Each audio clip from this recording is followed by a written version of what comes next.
เจ้าในวันเจ้าคงลงอยากต่อหน้าต่อตาใจอ้ายมันรักมันบังสิได้ที่ใจเสียทางเขาหมดราคาก็โดนทิ้งไปแล้วสิมาเอา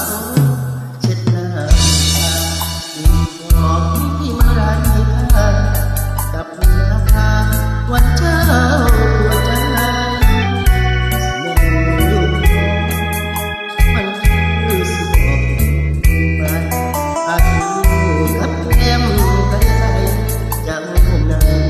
ก็สมดังว่าอายกระจอกเช็ดน้ำตาเจ้าบ่ดี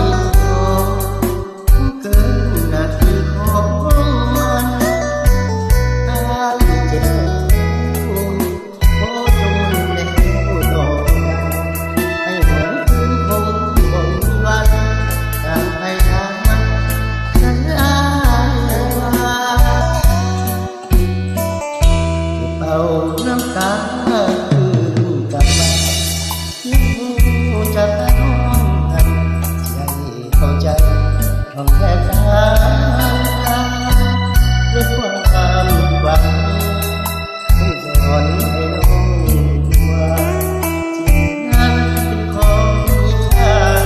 ต่อราคาที่เสียวันตาย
เอา